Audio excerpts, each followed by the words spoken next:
Hi everyone, welcome to my dining room.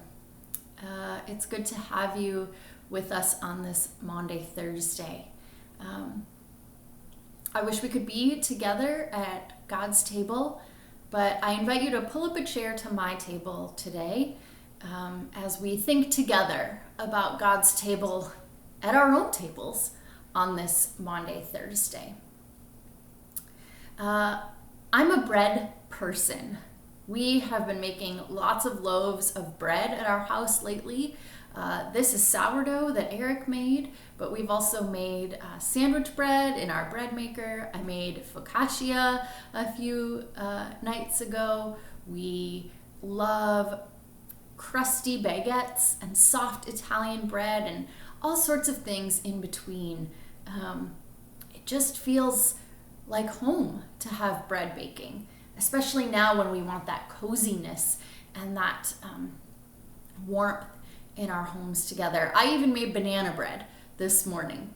I'm a bread person. I love bread. I'm also a wine person. Eric and I got engaged in Napa Valley, and we spent a lot of time when I lived in Washington State learning about wine and going wine tasting, where I discovered that I love bold reds, deep reds like the one you see in my glass, with earthy flavors and spice and fruit. But more than being just a bread person and a wine person, right? I love a good charcuterie tray as an appetizer, as a special treat at the restaurant.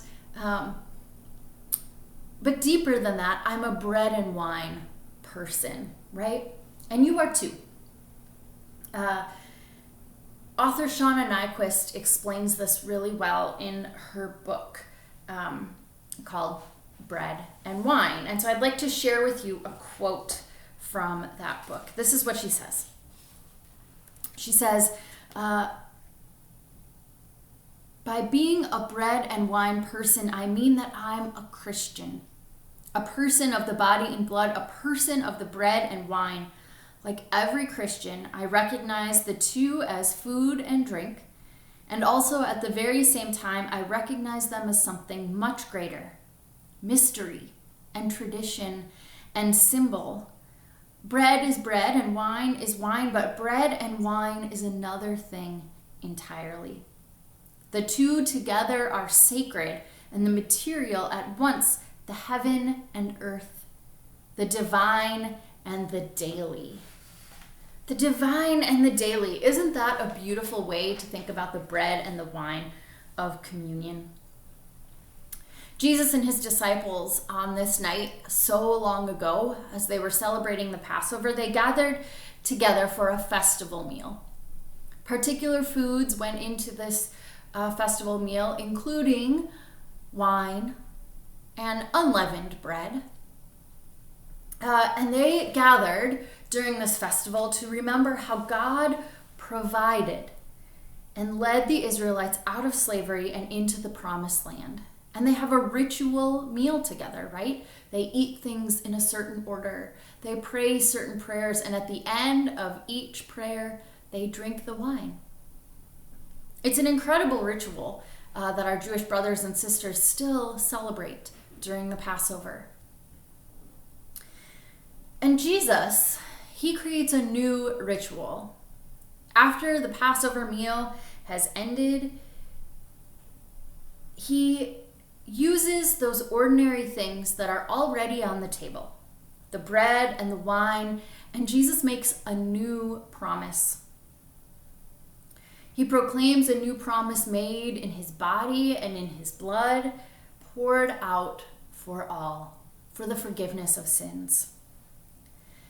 And so on this Maundy Thursday, we pause to remember that meal, and perhaps even more poignantly today, the meals that we've shared around the communion table together at Emmanuel or other places of worship, and other tables where we have gathered with family and friends in joy, in sorrow, and in everyday life. And there's something special that happens at these tables. It doesn't matter to a lot of people, Shauna writes, but it matters more and more to me. Life at the table is life at its best, and the spiritual significance of what and how we eat, and with whom and where, is profound and new to me every day. She says, and I agree with her, I believe God is here among us, present and working. I believe all of life is shot through with God's presence, and that part of the gift of walking with God is seeing God's fingerprints in all sorts of unexpected ways. Today, we are at our own dining room tables to think about Maundy Thursday. We're celebrating Holy Home Communion. Heads of households have been empowered to proclaim Jesus' words over the bread and the wine and share this ritual together. We're not able to gather around the communion table in our sanctuary tonight, but that doesn't make God and God's promises any less present. The divine and the daily mingle together in the bread and wine or crackers and juice or whatever is on your table tonight. When you eat tonight, when you eat your meal, when you share in the ritual of Holy Communion, I want you to think of God, of the holiness of the hands that feed us, of the provision we are given every time we eat. When you eat bread and drink wine, I want you to think about the body and blood every time, not just when we're gathered at church, but every time you're gathered around the table, sharing bread and wine and fellowship with people you love and people who love you.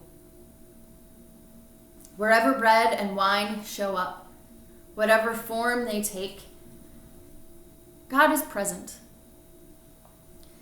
And so tonight, as you celebrate communion at your home table, I'm thankful for your boldness and your courage in taking on that responsibility in these strange and chaotic times. And I pray that whenever you eat and drink bread and wine or any other food that the Creator has provided for us, that you would eat and drink, trusting that the promises are true today and always. Amen. Blessings to you on this Maundy Thursday.